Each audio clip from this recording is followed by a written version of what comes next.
The sun dipped low over the turquoise waves, casting a golden hue on the pristine sands of the Azure Bay Resort. Palm trees swayed gently in the breeze, and the air was thick with the scent of saltwater and exotic flowers. But in room 407, overlooking the infinity pool, a storm was brewing. Not in the sky, but in the heart of a woman who had just uncovered the ultimate betrayal. Her fingers trembled as she refreshed the Instagram story for the 10th time, watching the video loop. A giggling blonde in a skimpy bikini, dangling a set of familiar car keys, *her car keys, while captioning it, "Best boyfriend ever surprising me with a weekend getaway. #love wins beach vibes." The man in the background, shirtless and smirking, was none other than her boyfriend of 3 years, the one who'd sworn eternal love just last week. Little did he know she was already on her way, GPS coordinates locked in, ready to turn his paradise into hell. But let's rewind. My name is Elena Vargas, and this isn't just a story of heartbreak. It's a tale of how one little lie unraveled an empire of deceit, leading to a twist no one saw coming. It all started on a rainy Tuesday morning in the bustling city of Miami, where the humidity clung to your skin like a bad habit. I was sipping my third coffee of the day at our cramped apartment kitchen table, scrolling through job listings for myself. Times were tough. I'd been laid off from my marketing gig 2 months ago, and money was tighter than ever. My boyfriend, Alex, was supposed to be the rock in our relationship, the reliable one with the steady sales job that kept the lights on. Or so I thought. That morning, Alex rushed into the kitchen, tie half knotted, looking every bit the part of a man on a mission. "Babe, I need a huge favor," he said, flashing that charming smile that had won me over at a college party years ago. His dark hair was tousled just right, and his eyes sparkled with what I mistook for excitement. "I've got this big job interview today. It's for a promotion at the firm, regional manager position. Could change everything for us." I set down my mug, eyebrows raised. "Really? That's amazing. Why didn't you tell me sooner?" He shrugged, grabbing his keys. "No, wait, my * keys from the counter. It came up last minute. The boss wants to meet at some off-site location. Traffic's gonna be a nightmare and my car's in the shop, remember?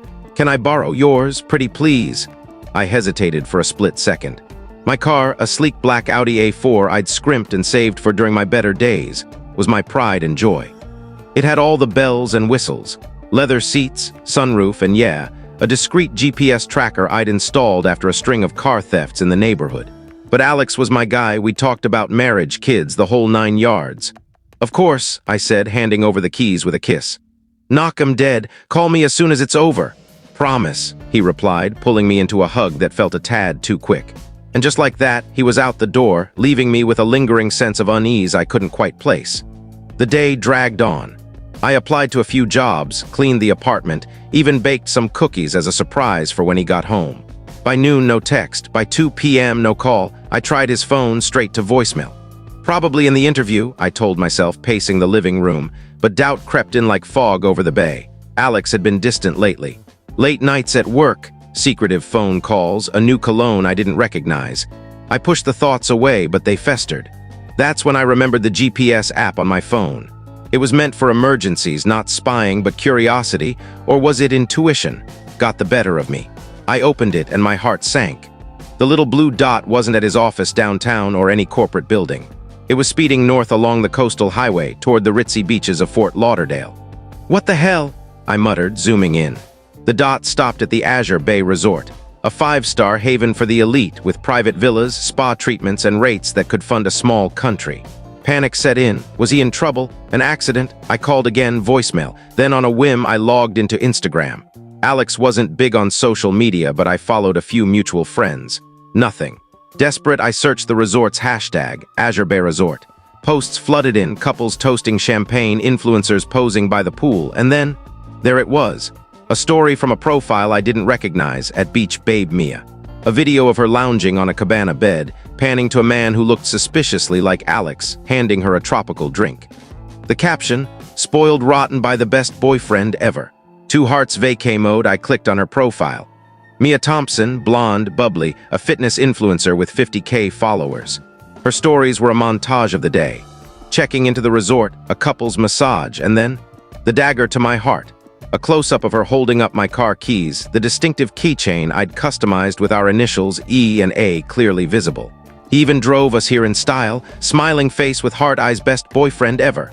Rage boiled inside me like a hurricane gathering strength. This wasn't a job interview. It was a rendezvous. My car, my trust, my life, stolen for some side chick's Instagram flex. I grabbed my purse, hailed an Uber, and punched in the resort's address. The drive felt eternal, every mile fueling my fury. Questions swirled. How long had this been going on? Who was she? And why my car? As the city gave way to palm-lined roads, I pieced together clues I'd ignored. The business trips, the sudden interest in gym memberships, the password change on his phone. Arriving at Azure Bay, the valet eyed my casual jeans and tee suspiciously, but I marched straight to the front desk. "I'm looking for Alex Rivera. He checked in today." The clerk, a polished young man, smiled apologetically. "I'm sorry, ma'am, we can't disclose guest information without—" I cut him off, pulling up the GPS app. "This is my car in your lot. License plate matches. Call security if you want, but I'm not leaving without answers." He hesitated, then whispered into a radio.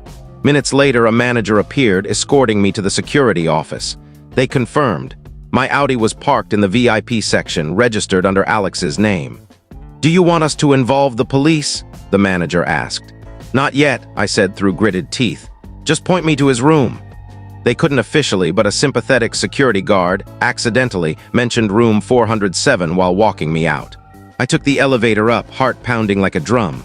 The hallway was lavish, marble floors, fresh orchids, but it felt like a corridor to Judgment Day. I knocked on the door softly at first, then harder. The door cracked open and there he was, Alex in swim trunks, hair wet from the pool, his face drained of color. "Elena, what are you? How did you—" "GPS genius," I snapped, pushing past him into the suite. It was opulent.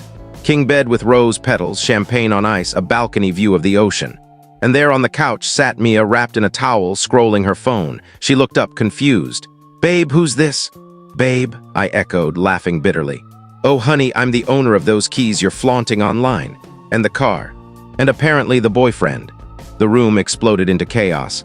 Alex stammered excuses. "It's not what it looks like. She's just a friend, work colleague." Mia jumped up, grabbing her clothes. "Wait, you're his asterisk girlfriend. He said he was single." I held up my phone, playing her story on loop. "Best boyfriend ever, huh, with my car keys?" Alex lunged for the phone, but I dodged. "Elena, please, let's talk privately. I can explain." "Explain what?" "The lies, the cheating, how you've been using my car for your little escapades." Tears stung my eyes, but anger kept them at bay. Mia, sensing the storm, muttered apologies and fled the room, leaving her bikini behind.